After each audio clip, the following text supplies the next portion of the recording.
Hello friends, Shashi Agarwal economics तथा law classes के अंदर मैं आप सबका स्वागत करती हूँ। और आज का जो हमारा सब्जेक्ट है डैट इज़ दी व्यष्टि अर्थशास्त्र माइक्रो इकोनॉमिक्स, और जिसके अंदर हम स्टडी करेंगे मोनोपोलिस्टिक कंपटीशन, एकाधिकार प्रतियोगिता।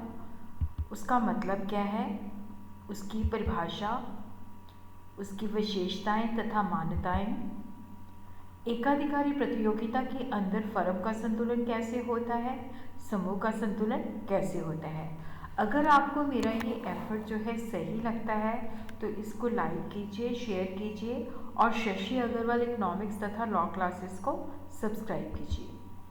तो सबसे पहले हम देखते हैं कि जो मोनोपोलिस्टिक कंपटीशन है इसका मतलब क्या है। एकाधिकारी प्रतियोगिता जो है, देखो, अगर हम बात करें पूर्ण प्रतियोगिता की या विशुद्ध एकाधिकार की, तो ऐसी स्थिति रियलिटी के अंदर होना बहुत ही मुश्किल है। जो वास्तव में पाई जाती है अपूर्ण प्रतियोगिता। अपूर्ण प्रतियोगिता बाजार की वो अवस्था है जिसके अंदर पूर्ण प्रतियोगिता तथा एकाधिकार दोनों ही कुछ विशेषताएं पाई जाती हैं। अर्थशास्त्र के अंदर अपूर्ण प्रतियोगिता की स्थिति का अध्ययन जो है 1933 के बाद से किया जाने लगा। Economics of imperfect competition that was written by John Robinson. Professor Chamberlin ने थ्योरी ऑफ मोनोपोलिस्टिक कंपटीशन लिखा, तो जिसकी वजह से क्या है कि मतलब बहुत ज़्यादा जो अपूर्ण प्रतियोगिता थी उसका महत्व बढ़ गया। जो एकाधिकार प्रतियोगिता है ये बाजार की वो अवस्था है जिसके अंदर बहुत सारे विक्रेता होते हैं, सेलर्स होते हैं, और हर एक सेलर का जो प्रोडक्ट है दूसरे के प्रोडक्ट से कुछ ना कुछ डिफरेंट होता है। वस्तु के अंदर विभिन्नता पाई जाती है। ये विभिन्नता जो है ब्रांड के नेम से भी हो सकती है, ट्रेडमार्क के नाम से भी हो सकती है, उपभोक्ता को प्रदान की जाने वाली सुविधाएं भी के अंतर के रूप में भी हो सकती है। जैसे हम बाज़ार में जाते हैं तो बाज़ार के अंदर देखो, अगर हमें नमक खरीदना है तो टाटा का भी नमक है, अन्नपूर्णा का भी नमक है, पतंजलि का भी नमक है। पेस्ट खरीदना है तो उसके अंदर भी क्या होता है कि कितनी सारी जो है कंपनीज के प्रोडक्ट्स होते हैं, क्लोजअप है, कोलगेट है, पेप्सोडेंट है, एक्सेट्रा वगैरह। तो वस्तु के अंदर जो है विभिन्नता होती है। जैसे बेवरेजेस है तो पेप्सी है, कोका कोला है। तो यहाँ पे क्या होता है कि इन सब के अंदर क्या है कि कुछ ना कुछ जो होता है, जैसे ब्रांड नेम से डिफरेंट होती है। जो एकाधिकारी प्रतियोगिता है इसके अंदर वस्तुओं के अंदर विभिन्नता पाई जाती है। तो इसके जब हम एकाधिकार प्रतियोगिता की बात करते हैं तो इसके अंदर एकाधिकारी भी होता है और प्रतियोगिता के भी कुछ फीचर्स होते हैं। एकाधिकारी के अंदर जैसे यूनिलीवर है, उसका ब्रांड ताजमहल है, तो उसके ऊपर उसका एकाधिकार है, उसको कोई यूज़ नहीं कर सकता। तो एकाधिकार प्रतियोगिता जो है पूर्ण प्रतियोगिता तथा एकाधिकारी के बीच की स्थिति है।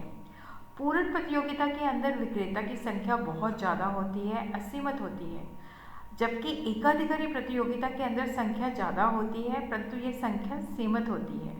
उत्पादकों के अंतर पाया जाता है। हर एक उत्पादक का अपने अपने उत्पादन के ऊपर अधिकार होता है। एकाधिकार प्रतियोगिता वो बाजार है जिसके अंदर बहुत सारे उत्पादक होते हैं लेकिन उनकी वस्तुओं के अंदर कुछ ना कुछ डिफरेंस पाया जाता है। जैसे कि monopolistic competition is a market situation where there are many producer but each offer a slightly differentiated product. कि जो एकाधिकार प्रतियोगिता है एक मार्केट की ऐसी स्थिति है जहाँ पे बहुत सारे सेलर होते हैं बट हर सेलर जो है एक अलग वस्तु जो है देता है जो कि एक दूसरे के निकटतम स्थानापन्न होते हैं। According to Leftwich, monopolistic competition is a market situation where there are many seller of a particular product but the product of each seller in some way differentiated in the minds of consumer from the product of every other seller। एकाधिकार प्रतियोगिता वो बाजार है जिसके अंदर कई उत्पादक हैं परंतु उनकी वस्तु में कुछ अंतर पाया जाता है।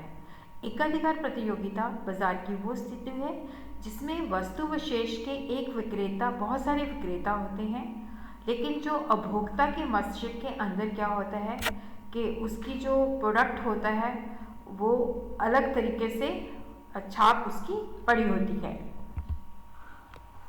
एकाधिकार प्रतियोगिता की क्या मान्यताएं हैं, क्या विशेषताएं हैं, क्या असम्पशन है, क्या फीचर्स हैं? देखो यहाँ पे जब हम एकाधिकार प्रतियोगिता की बात करते हैं तो फर्में बहुत सारी होती हैं, लेकिन उनकी संख्या सीमित होती है। पूर्ण प्रतियोगिता की तरह इनके अंदर भी खरीदने वाले और सेलर जो होते हैं बहुत ज़्यादा होते हैं, लेकिन यहाँ पे ये संख्या सीमित होती है, छोटे छोटे आकार की होती है। प्रत्येक फर्म का बाजार पर केवल सीमित मात्रा में ही नियंत्रण होता है और बहुत सारी फर्में होती हैं, तो जिसकी वजह से क्या होता है कि हर एक फर्म जो है अपनी कीमत नीति को स्वतंत्रता पूर्वक जो है फिक्स कर सकती है।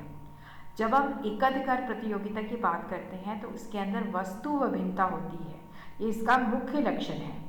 प्रोडक्ट डिफ्रेंशिएशन या वस्तु विभेद उस समय होता है जब हम वस्तु को खरीदते वक्त एक वस्तु का दूसरी वस्तु में अंतर कर सकें, तो ये वस्तुएं एक दूसरे के निकटतम स्थानापन्न होती हैं।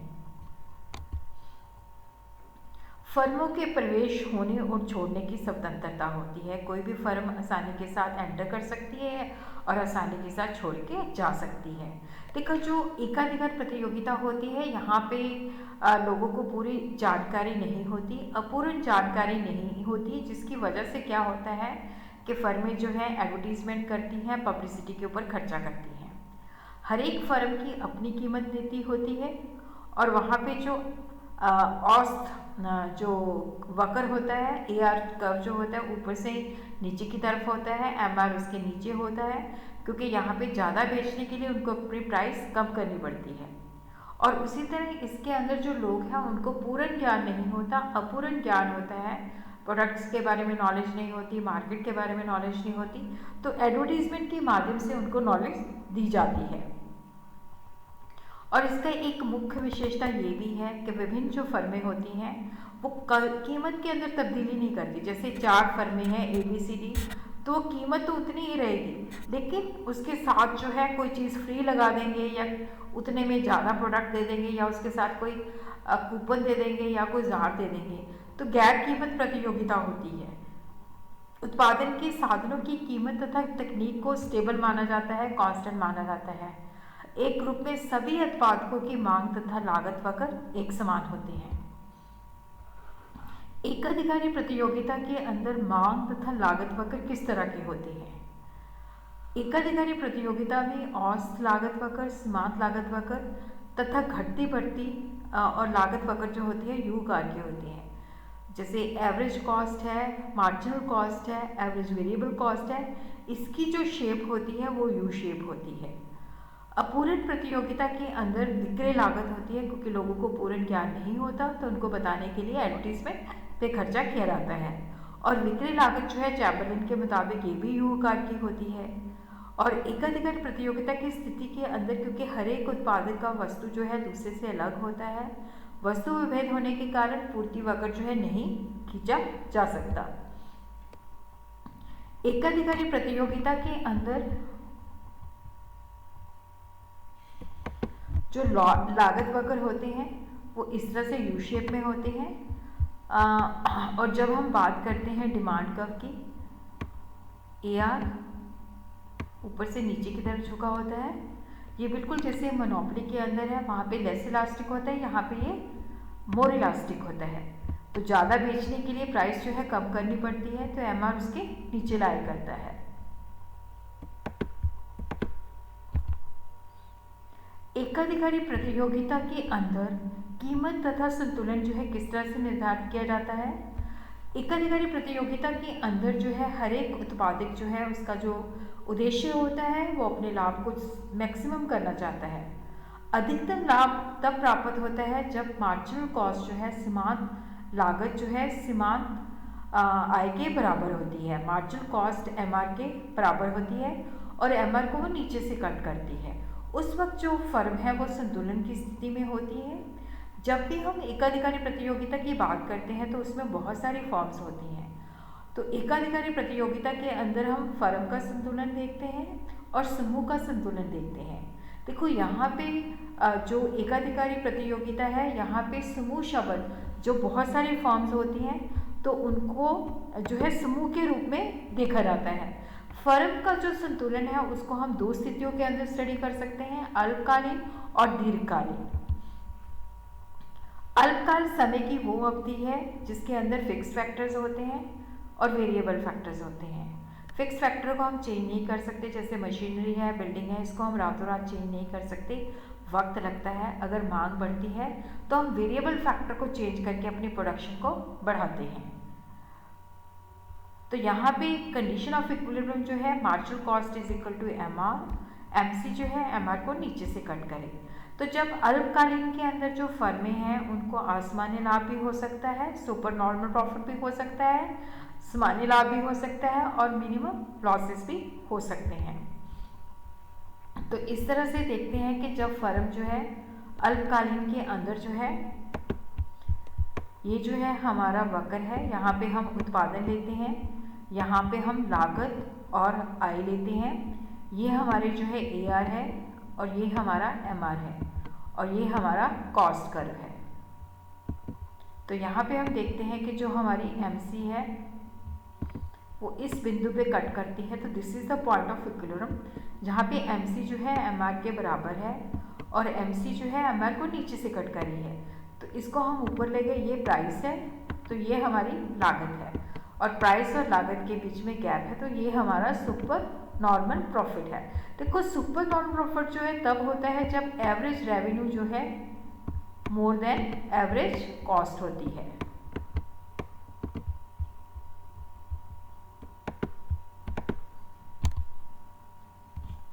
नॉर्मल प्रॉफिट,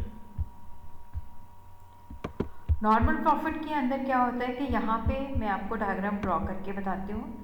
यहाँ पे देखो अर्थशास्त्र के अंदर आपने लेबलिंग बहुत ज़रूरी करनी है। तो यहाँ पे हम उत्पादन लेते हैं ओ एक्स पे और ओ वाई पे हम रेवेन्यू एंड कॉस्ट लेते हैं। ये हमारा ए आर है, ये हमारा एम आर है और यहाँ पे हमारा जो है ये एवरेज कॉस्ट है। तो इसको थोड़ा सा मैन्युलेशन में से ड्रॉ कर लेते हैं ताकि डायग्राम हमारा सही बन जाए। तो ये यहाँ पे देखते हैं कि एम सी जो है एम आर के बराबर है और एम सी इसको नीचे से कट कर है। तो यहाँ पे प्राइस भी उतनी है और लागत भी उतनी है। यहाँ पे ए आर जो है एवरेज कॉस्ट के बराबर है। ये वाला बिंदु जो है इक्विलिब्रियम का बिंदु है, sorry this is the point of equilibrium, जहाँ पे एम सी जो है एम आर के बराबर है और एम सी जो है एम आर को नीचे से कट कर रही है। तो ये हमारी जो है प्राइस है और ये कॉस्ट के बराबर है। तो यहाँ पे जो फर्म है उसको नॉर्मल प्रॉफिट हो रहा है। उसी तरह मिनिमम लॉस,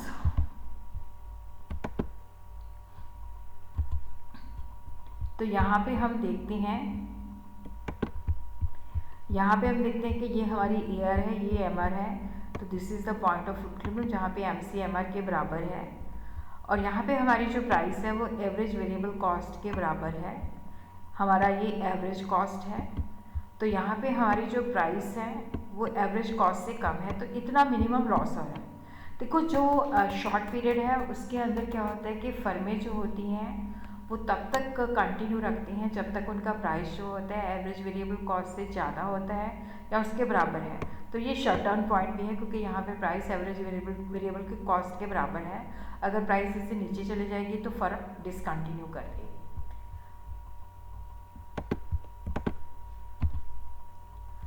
दीर्घकालीन संतुलन, दीर्घकालीन जो है समय की वो अवधि है जिसके अंदर सारे फैक्टर जो होते हैं वेरिएबल होते हैं। डिमांड के मुताबिक वो उत्पादन क्षमता के अंदर परिवर्तन कर सकती है। डिमांड बढ़ जाती है, नई बिल्डिंग इंस्टॉल कर सकती है, नई मशीनरी इंस्टॉल कर सकती है। दीर्घकालीन के अंदर क्या होता है कि जो फर्म है मोनोपोलिस्टिक कंपटीशन के अंदर उनको नॉर्मल प्रॉफिट मिलता है। देखो अगर सुपर नॉर्मल प्रॉफिट है तो उसको देखते हुए बहुत सारी फर्में जो है प्रवेश कर जाएंगी, सप्लाई बढ़ जाएगी। तो जो सुपर नॉर्मल प्रॉफिट है, जो आसमानी लाभ है, वो सामान्य लाभ के अंदर कन्वर्ट हो जाएगा। और उस तरह अगर फर्मों को लॉस हो रहा है तो बहुत सारी फर्में छोड़ के चली जाएंगी, तो जिसकी वजह से क्या होगा कि जो लॉस है वो नॉर्मल प्रॉफिट के अंदर कन्वर्ट हो जाएगा। तो हर एक फर्म जो है अपना उत्पादन उसी मात्रा तक करेगी जहाँ पे उसका LMC MR के बराबर है और MC जो है MR को नीचे से कट करता है। तो यहाँ पे फर्मों को जो है केवल सामान्य लाभ जो है प्राप्त होता है।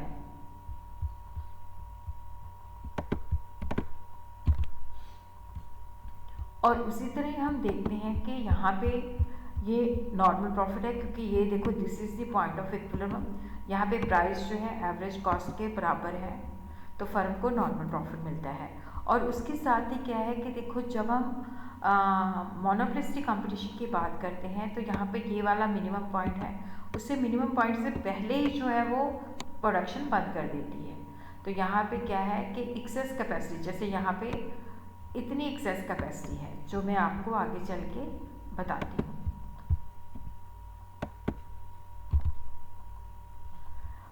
मोनोपोलिस्टिक कंपटीशन की जब हम बात करते हैं तो long run average cost curve जो होता है इक्विलिब्रियम पॉइंट पे मिनिमम नहीं होता, और ना ही जो प्रोडक्शन है, क्योंकि अगर वो मिनिमम पॉइंट तक होती है तो ऑप्टिमम होती है। तो प्रोफेसर लिप्सी का ये कहना है कि जब हम एकाधिकारी प्रतियोगिता की बात करते हैं तो वहाँ पे एक्सेस कैपेसिटी होती है। यहाँ पे जो फर्म है उनको नॉर्मल प्रॉफिट मिलता है, प्राइस जो होती है परफेक्ट कंपटीशन से ज़्यादा होती है, लेकिन लेवल ऑफ प्रोडक्शन जो होता है लेस देन ऑप्टिमम होता है, क्योंकि एवरेज कॉस्ट के मिनिमम पॉइंट तक नहीं होता। अब हम देखते हैं समूह संतुलन।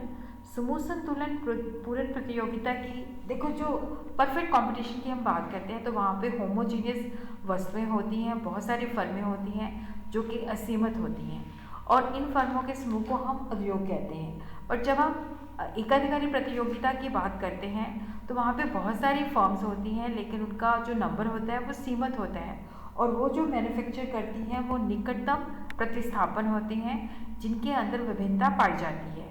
तो प्रोफेसर चैम्बरलेन ने एकाधिकारी प्रतियोगिता के अंदर जो फर्मों का समूह होता है जिनके अंदर उत्पादन में विभिन्नता पाई जाती है, वहाँ पे समूह शब्द का प्रयोग किया है। समूह संतुलन का निर्धारण जो है बेसिकली जब हम यहाँ पे बात करते हैं तो यहाँ पे जो सारी फर्में होती हैं उनकी मांग तथा लागत जो होती है समान होती हैं, और समूह के अंदर जो फर्में हैं उनकी संख्या इतनी ज़्यादा होती है कि कोई भी अपना फर्म जो है दूसरे फर्म के जो उत्पादन के निर्णय होते हैं उसको प्रभावित नहीं करती। समूह संतुलन का जो निर्धारण है, सभी फर्मों की मांग तथा लागत समान होती है। जो कंडीशन है, समूह के अंदर फर्मों की इतनी अधिक संख्या होती है कि कोई भी फर्म जो है अपने निर्णय के द्वारा दूसरी फर्मों की कीमत तथा उत्पादन को प्रभावित नहीं कर सकती। तो इसको मैंने इस तरह से डायग्राम के अंदर भी जो है बताया है। देखो यहाँ पे ये हमारा जो है ये हमारा लागत वक्र है और ये हमारा डिमांड है। तो यहाँ पे देखो क्या है कि यहाँ पे लागत और उसके बीच में डिफरेंस सबसे ज़्यादा है, तो फर्म जो है ये प्राइस है तो ये कॉस्ट है।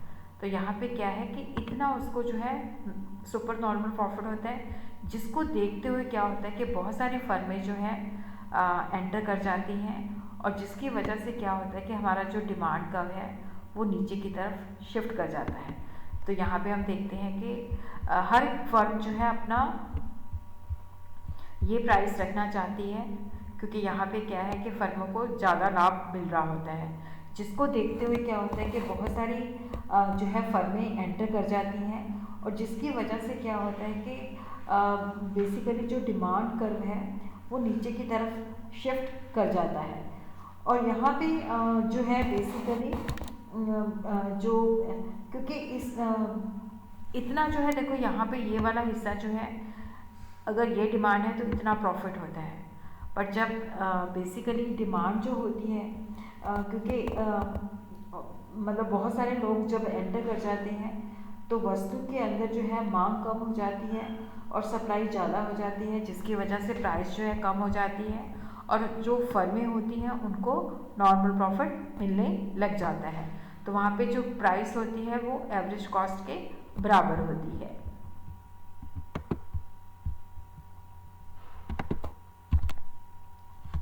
धन्यवाद। शशि अग्रवाल इकोनॉमिक्स तथा लॉ क्लासेस को अगर आपने सब्सक्राइब नहीं किया हुआ तो इसको ज़रूर सब्सक्राइब कीजिए।